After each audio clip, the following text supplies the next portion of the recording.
I had the opportunity to speak in the intolerance session yesterday of the HDIM, and the message we delivered, we actually started talking about the situation of anti-Semitism in the OSCE region, but we did it as an illustration, not that that was the only problem, but rather that when you see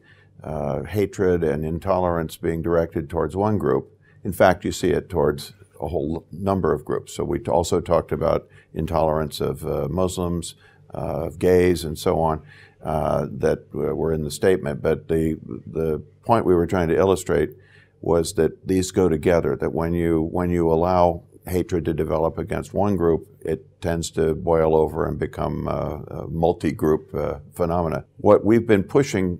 here yesterday and more globally in the UN system has been the idea that instead of trying to deal with these kinds of issues by trying to stop people from saying bad things, that you need to combat them through a series of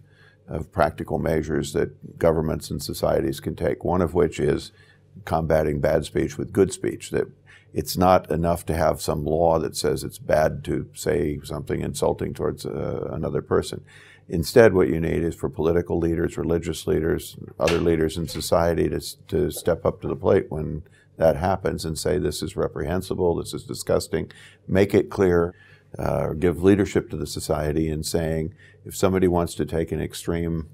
reprehensible view, that people are going to treat them as the purveyors of that and not as some kind of hero or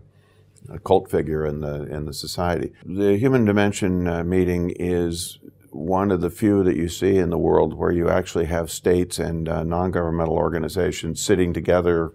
as equals. I mean, there are other fora where they sit together, but they don't have quite the same status as they do in HDIM. And I think that it makes a huge difference because it promotes dialogue between those two groups within individual countries and as well as across the region. And you get a lot of best practices, good ideas, and so on shared. And that's exactly what you need when you're trying to combat intolerance.